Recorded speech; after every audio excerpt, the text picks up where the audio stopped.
Hello and welcome everyone. तो कैसे हैं आप सब? I hope you are all well. So यहाँ पर हम आज केमिस्ट्री के कुछ क्वेश्चंस देखेंगे। बहुत ही इंपॉर्टेंट क्वेश्चन है, चाहे आप बीएससी नर्सिंग का एग्ज़ाम देना है, नीट का, सुकास्ट का। ये हाई लेवल क्वेश्चन है, बहुत अच्छे क्वेश्चन हैं। तो वीडियो को ज़रूर देखना लास्ट तक, बहुत ही इंपॉर्टेंट क्वेश्चन हैं।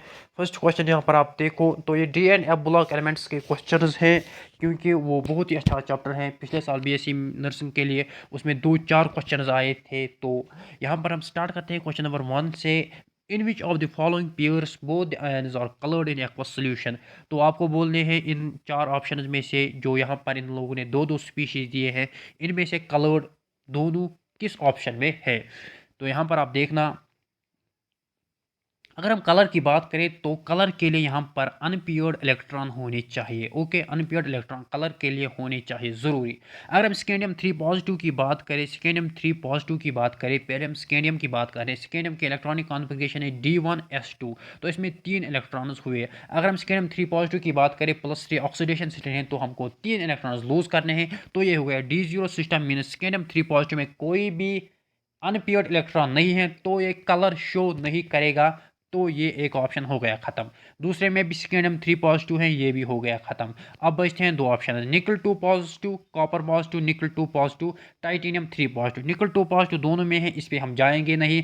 कॉपर पॉजिटिव है और टाइटेनियम 3 पॉजिटिव है। अगर हम थ्री डी सीरीज़ की बात करें तो हमारे पास हैं scandium, titanium, vanadium, chromium, manganese, iron, cobalt, निकल, कॉपर एंड जिंक। तो ये D3 सीरीज है।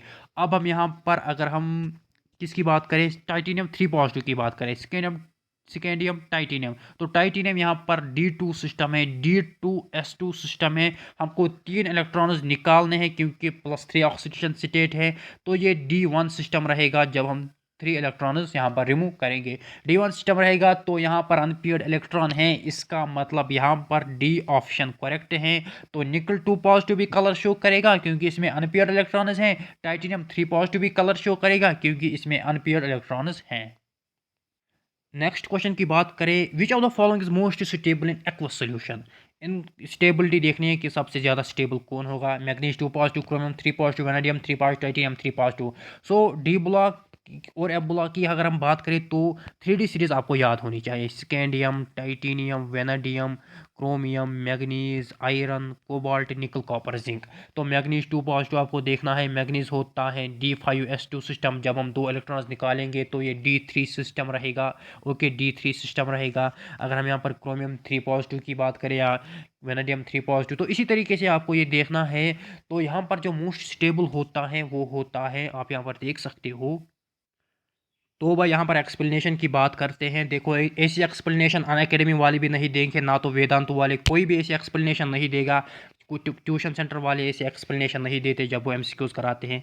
यहाँ पर अगर हम मोस्ट स्टेबल की बात करें, मगर इन एक्वा सोल्यूशन की बात करें, तो यहाँ पर मेरा ये D5 है, यानी D ऑर्बिटल्स है ये मेरे पास, DXY, DYZ, DX, जो आपको पता हो एटॉमिक ऑर्बिटल, एटॉमिक स्ट्रक्चर का मसला है। तो यहाँ पर जब ये स्प्लिट होते हैं T2G एंड EG में, ओके, T2G एंड EG में जब ये स्प्लिट होते हैं तो ये कम एनर्जी होती है इनकी, तो ये मोर स्टेबल होते हैं। अगर हम इनकी बात करें, ये हाई एनर्जी होते हैं, इनकी ज़्यादा यहाँ पर कम स्टेबल होते हैं।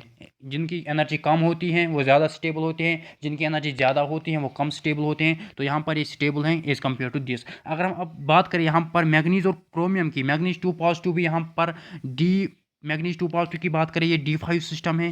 क्रोमियम 3 पॉजिटिव की अगर हम बात करें तो chromium, scandium, titanium, vanadium, chromium यहाँ पर D4 सिस्टम है, D4, मगर इसमें एक्सेप्शन है, ये D5s1 सिस्टम होता है। ओके, D5s1 सिस्टम होता है। तो हमको 3 इलेक्ट्रॉन निकालने हैं, बिकॉज ऑक्सीजन स्टेट इज +3। जब हम 3 इलेक्ट्रॉन इसमें निकालेंगे तो यहाँ पर ये बचेगा D, जब हम इसमें एक हो गया तो ये D3 सिस्टम बचेगा। ओके, तो एक तो है D5 सिस्टम और एक है D3। ओके, तो यहाँ पर आप बोलोगे कि D5 सिस्टम यहाँ पर स्टेबल होगा क्योंकि हाफ फिल्ड इलेक्ट्रॉनिक कॉन्फ़िगरेशन है। अब हमको पता है कि फुली फिल्ड और हाफ फिल्ड स्टेबल होता है, लेकिन यहाँ पर आपको एक्वा सोल्यूशन में देखना है, यहाँ पर स्प्लिटिंग होगी। तो यहाँ पर अगर हम D5 की सिस्टम की बात करें, दैट इज मैग्नीज 2 पॉजिटिव की, 1 2 3 4 5। तो इलेक्ट्रॉन्स यहाँ पर ईजी में भी चले गए, जिनकी एनर्जी ज़्यादा होती है, तो ये अनस्टेबल हो गया। अगर हम क्रोमियम की बात करें तो यहाँ पर ये T2G में रहते हैं ये 3 इलेक्ट्रॉन्स, और ये स्टेबल हैं बिकॉज ऑफ लेस एनर्जी, तो यहाँ पर क्रोमियम 3 पॉजिटिव स्टेबल होता है। नेक्स्ट क्वेश्चन की बात करें, the number of moles of KMnO that will be needed to react with 1 mole of SO3 2 negative in acidic solution। तो इसका जो करेक्ट ऑप्शन है वो है 2/5। इसके लिए आपको रिएक्शन याद होनी चाहिए। यहाँ पर मैं आपको एक्सप्लेनेशन भी बोलूँगा, क्योंकि एक्सप्लेनेशन ज़रूरी है, आपको कंसेप्ट क्लियर होना चाहिए, बिकॉज मैं बिलीव रखता हूँ कंसेप्ट इज़ पावर। तो यहाँ पर ये रिएक्शन है, जब यहाँ पर MnO4 नेगेटिव के यहाँ पर 2 मोल्स रिएक्ट करते हैं SO3 2 नेगेटिव के यहाँ पर 5 मोल्स, और H पॉजिटिव के 16 मोल्स, ये हमको देखना नहीं है। तो जब यहाँ पर 5 मोल्स रिएक्ट करते हैं SO3 2 नेगेटिव के, ओके, तो हमको लगते हैं 2 मोल्स किसके, KMnO4 के या MnO4 नेगेटिव के। तो जब 1 मोल रिएक्ट करेगा SO3 का, हमको 2/5 मोल्स लगेंगे। तो यहाँ पर मैं दिखाता हूँ कैसे। तो जब यहाँ पर 5 मोल्स ऑफ SO3, तो यहाँ पर 2 मोल्स लगते हैं। जब 1 मोल करेगा रिएक्ट, तो हमको 2/5 इंटू 1 विच इज़ 2/5। सो यहाँ पर 2/5 मोल्स लगेंगे KMnO4 के। Next and very important question, the correct order of decreasing second ionisation enthalpy. Titanium है, वेनेडियम है, क्रोमियम है, मैग्नीज है। तो अगर हम बात करें scandium, titanium, vanadium, chromium, manganese, तो हमको इन तीनों में से देखना है, titanium, vanadium and chromium and manganese में, चारों में से स्कैंडियम को यहाँ पर हम इरेज करते हैं। ओके, तो यहाँ पर आपको सेकंड आयोनाइजेशन एंथैल्पी देखनी है। तो अगर हम यहाँ पर बात करें, ये D2 सिस्टम है, वेनेडियम D3 है, क्रोमियम D5 है, क्योंकि एक्सेप्शन है, मैंगनीज भी D5 है। ओके, तो ये D2S2 है, D3S2 है, D5S1 है, D5S2 है। तो निकालो पहले एक एक इलेक्ट्रॉन, उसके बाद और एक एक निकालना है, क्योंकि सेकंड आयोनाइजेशन एंथैल्पी देखनी है। फिर यहाँ पर फैक्टर्स भी मैटर करते हैं, लाइक मैं आपको अभी समझाता हूँ। इसका जो करेक्ट ऑप्शन है वो है option number D, chromium greater than manganese greater than vanadium greater than titanium. अभी मैं आपको समझाता हूँ। यहाँ पर आप एक्सप्लेनेशन देख सकते हो। क्रोमियम पॉजिटिव की अगर हम बात करें, तो यहाँ पर D5 सिस्टम बनता है, मीन स्टेबल है, हमें आयोनाइजेशन एंथैल्पी ज़्यादा लगेगी, हमको ज़्यादा एनर्जी चाहिए इलेक्ट्रॉन रिमूव करने के लिए। Mn पॉजिटिव की बात करें तो S1 D5 सिस्टम है। ओके, S1, तो यहाँ पर D5 की हमको यहाँ पर अगर हम S1 की बात करेंगे, तो यहाँ पर इजीली निकालना है, क्योंकि अनस्टेबल है। ओके, ये हाफ फिलर में जाना चाहेगा। उसके बाद अगर हम वेनेडियम 1 पॉजिटिव की बात करें, तो यहाँ पर इसमें क्या है, 4s3d3। ओके, वेनेडियम पॉजिटिव की बात करें, स्कैंडियम, टाइटेनियम, वेनेडियम, तो D3s2 है। हमको अगर हम यहाँ पर 2 इलेक्ट्रॉन्स निकालते हैं तो D3 बचता है। ओके, D3 बचता है। और अगर हम टाइटेनियम की बात करें, स्कैंडियम, टाइटेनियम की बात करें, तो जब हम इसको 2 इलेक्ट्रॉन्स निकालेंगे, तो यहाँ पर ये बनता है, स्कैंडियम टाइटेनियम में D2 बनता है। ओके, D2 बनता है, तो यहाँ पर D3 स्टेबल होता है एज कम्पेयर टू दिस। तो यहाँ पर पहले क्रोमियम की हमको ज़्यादा आयोनाइजेशन एंथैल्पी लगेगी, उसके बाद मैग्नीज की, फिर वेनेडियम, और उसके बाद टाइटेनियम की।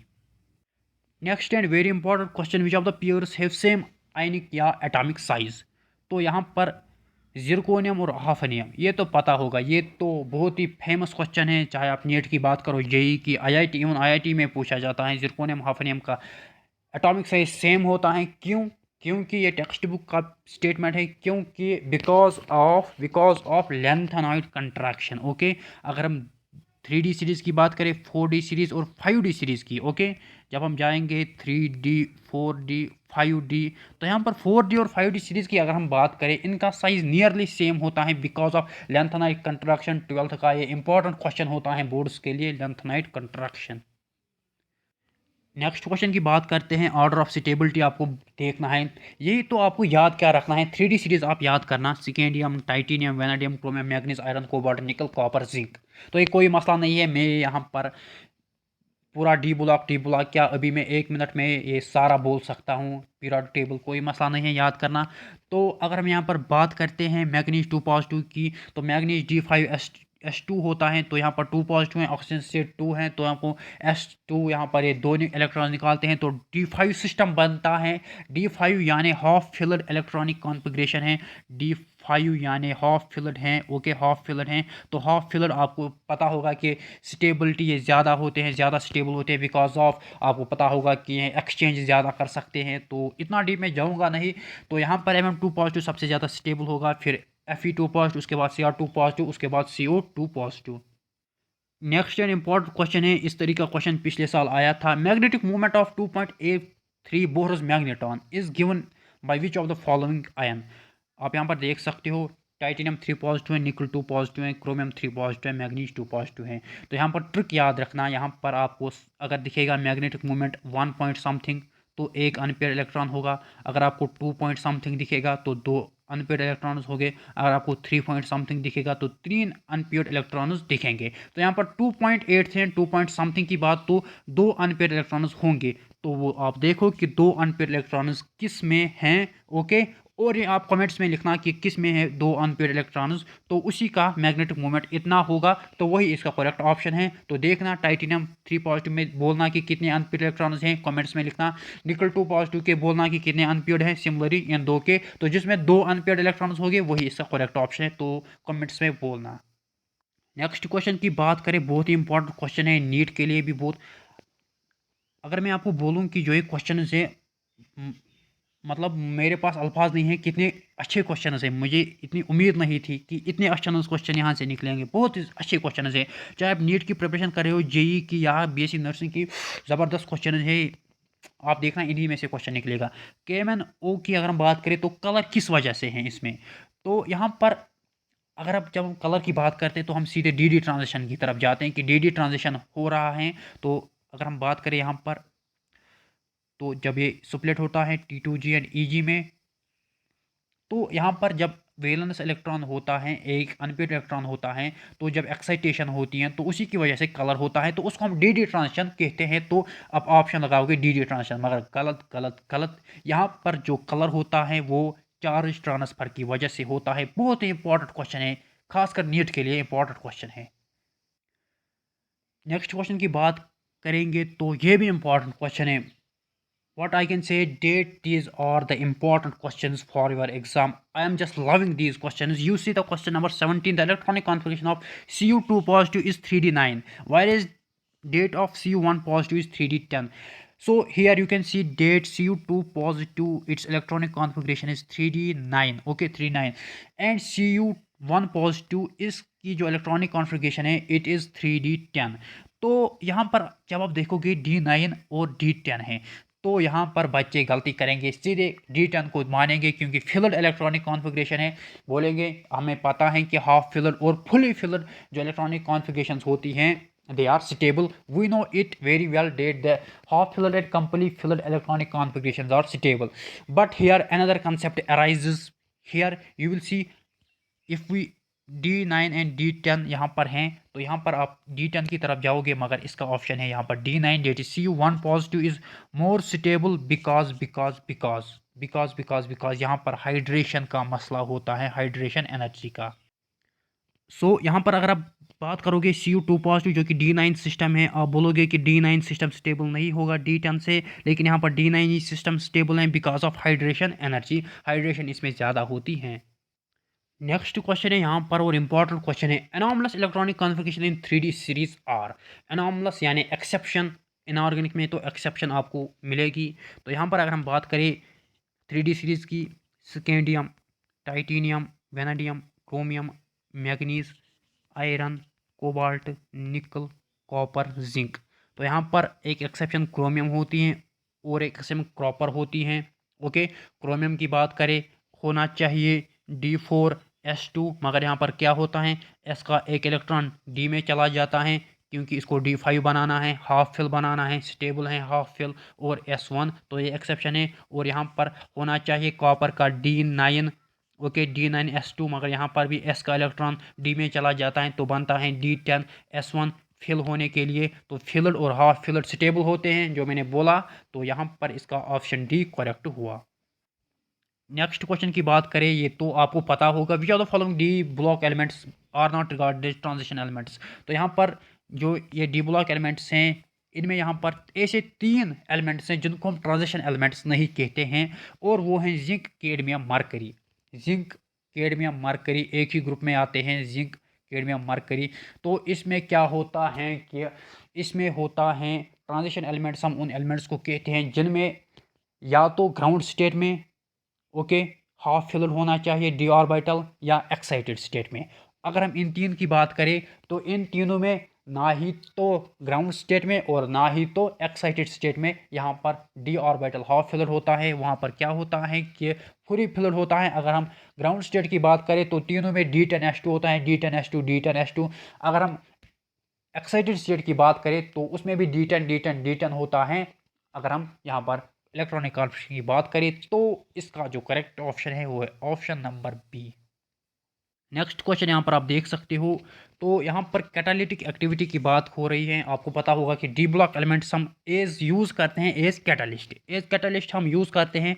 तो उसका रीज़न आपको बोलना है कि which are the following characteristics of the transition metals is associated with higher catalytic activity.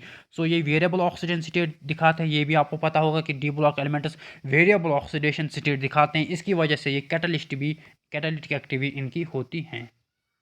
Next question है और इजी क्वेश्चन है कि आपको बोलना है सबसे ज़्यादा अनपियर्ड इलेक्ट्रॉन किस में होंगे। Magnesium 2 positive, titanium 3 positive, vanadium 3 positive, iron 2 positive. इसका करेक्ट ऑप्शन मुझे कमेंट्स में लिखना। सीधे इलेक्ट्रॉनिक कॉन्फ़िगरेशन लिखनी है। यहाँ पर 2 इलेक्ट्रॉन्स लेस करने हैं, यहाँ पर 3, यहाँ पर 3, यहाँ पर 2। तो यहाँ पर मुझे बोलना कि अनपियर्ड इलेक्ट्रॉन्स किस में ज़्यादा होंगे, कमेंट्स में लिखना। नेक्स्ट क्वेश्चन है, इंपॉर्टेंट क्वेश्चन है, the property which is not characteristics of transition metal is. तो यहाँ पर ऐसी 3 प्रॉपर्टीज़ हैं जो ट्रांजिशन मेटल्स दिखाते हैं, यानी डी ब्लॉक एलिमेंट्स दिखाते हैं। लेकिन एक ऐसी यहाँ पर ऑप्शन है जो कि यहाँ पर डी ब्लॉक एलिमेंट्स नहीं दिखाते। तो वेरिएबल इनकी ऑक्सीजन स्टेट होती है, कम्प्लेक्सेस भी बनाते हैं, कलर्ड आयन्स भी दिखाते हैं। ओके, तो यहाँ पर इसका जो करेक्ट ऑप्शन है वो है नेचुरल रेडियो एक्टिविटी। तो ये रेडियो एक्टिविटी नहीं होते हैं। नेक्स्ट एंड इंपॉर्टेंट क्वेश्चन है, विच of the following his magnetic movement value of 5.9। तो यहाँ पर 5.9 है, यानी मैंने ट्रिक बोली थी ना 5 पॉइंट समथिंग। तो देखना किस में 5 अनपेयर्ड इलेक्ट्रॉन्स हैं, किस में 5 अनपेयर्ड इलेक्ट्रॉन्स हैं, वही इसका करेक्ट ऑप्शन होगा। सो गाइज, अगर आपको ये क्वेश्चन अच्छे लगे तो वीडियो को लाइक शेयर ज़रूर करना। आज के वीडियो में इतना ही, मिलते हैं नेक्स्ट वीडियो में, तब तक के लिए गुड बाय। तो यहाँ पर बहुत से बच्चे बोल रहे थे कि केमिस्ट्री केमिस्ट्री केमिस्ट्री और फिजिक्स। देखो भाई, पढ़ा तो मैं कुछ भी सकता हूँ, चाहे आप मैथ्स बोलो, फिजिक्स बोलो, केमिस्ट्री बोलो, बायोलॉजी बोलो, जो भी आपको है मैं पढ़ा सकता हूँ। लेकिन एक तो मेरे पास प्लेटफॉर्म नहीं है और मेरे पास यहाँ पर बच्चे भी कम हैं, व्यूज़ इतनी ज़्यादा नहीं आ रही हैं, तो मुझे टाइम लगता है। फिर यहाँ पर कोई इतनी मेहनत करके कोई फ़ायदा मुझे नहीं हो रहा है। तो यहाँ पर आप रिस्पॉन्स अच्छा दो तभी मैं कंटिन्यू कर सकता हूँ, अदरवाइज़ यहाँ पर मैं पढ़ा भी सकता हूँ, क्वेश्चंस भी ला सकता हूँ। मेरे माइंड में इतना घूम रहा है कि मैं क्या ही बोलूँ। मैं बोल रहा था कि केमिकल बॉन्डिंग स्टार्ट करता हूँ, तो उसमें जो आपका ये है, क्या बोलते हैं उसको, MOT मॉलिकुलर ऑर्बिटल थ्योरी। तो उसमें एक क्वेश्चन आपका ज़रूरी आता है। पिछले साल N2 का बॉन्ड ऑर्डर पूछा था, कल कास्ट में वो बॉन्ड ऑर्डर के क्वेश्चन एक पूछा था कि O2 का बॉन्ड ऑर्डर कितना होगा, O2 पॉजिटिव का, O2 नेगेटिव का, O2 2 नेगेटिव का। तो उसका आंसर गलत था, वो आंसर की देखना। तो यहाँ पर हम क्या बोलते हैं कि इसमें एक क्वेश्चन आता है, इसको मैं एक ट्रिक भी आपको दिखाता कि अगर आपके पास 14 अनपेयर इलेक्ट्रॉन्स होंगे तो उसका 14 इलेक्ट्रॉन्स होंगे किसी भी स्पीशी का, तो उसका बॉन्ड ऑर्डर 3 होता है। और फिर आपको क्या करना है, यहाँ पर आप 13 लिखना है, यहाँ पर 12, यहाँ पर 11, यहाँ पर 10, इसी हिसाब से आपको कम जाना है। और अगर हम यहाँ पर बात करेंगे, 1 सेकंड, इसी तरीके से आपको नीचे आना है, 14 के बाद 15, 16। तो आपको 0.5 कम करना है। तो मैंने बोला जिसमें 14 इलेक्ट्रॉन्स होंगे उसका बॉन्ड ऑर्डर 3 होगा। अगर हम फिर यहाँ पर 15 की बात करें, इसका 2.5, फिर 2, इसी तरीके से आपको यहाँ पर ऊपर जाना है, 2.5, 2। तो यहाँ पर पिछले साल जो क्वेश्चन आया था उसका यहाँ पर N2 का बॉन्ड ऑर्डर पूछा था। N2 का स्ट्रक्चर है ये N ट्रिपल बॉन्ड N, इस पर 2 लोन पेयर, 1 लोन पेयर, इस पर 1 लोन पेयर। तो इसका बॉन्ड ऑर्डर 3 होता है। मैंने बोला क्योंकि नाइट्रोजन का जो एटॉमिक नंबर है वो 7 है, यहाँ पर हमारे पास 2 नाइट्रोजन है, टोटल इलेक्ट्रॉन्स 14 है। मैंने बोला कि 14 का बॉन्ड ऑर्डर 3 होता है। इसी तरीके से आप देख सकते हो कि बॉन्ड ऑर्डर आप इसी तरीके से देख सकते हो। ये सिंपल सी ट्रिक है। और यार कमेंट्स में बोलना कि आपको क्या पढ़ना है, फिजिक्स या केमिस्ट्री या बायोलॉजी, या और कैसे पढ़ना है, एक्सप्लेनेशन आपको चाहिए या नहीं, या आपको खाली MCQ चाहे तो ऐसे भी पढ़ा सकता हूँ। देखो यहाँ पर क्वेश्चन है, मैं ये भी बोल सकता हूँ, which of the following is most stable in aqueous solution. Option A Mn2 positive, option B Cr3 positive, option C V3 positive, option D Ti3 positive. बस इतना मैं बोल सकता हूँ। नेक्स्ट क्वेश्चन आपको खुद बोलना है, तो ये मैं बोलूँगा, आंसर मैं बोलूँगा, लेकिन ज़्यादा मैं डिटेल डिस्कशन नहीं करूँगा, तो वो बोलना है कि आपको कैसे पढ़ना है। सो मिलते हैं नेक्स्ट वीडियो में, तब तक के लिए गुड बाय, बी हैप्पी, और प्रिपेयर करते रहना, क्योंकि सीट निकालनी है यहाँ पर BSc नर्सिंग में। खाली 1240 सीट्स हैं, सीट आपको निकालनी है और प्रिपेयर करना।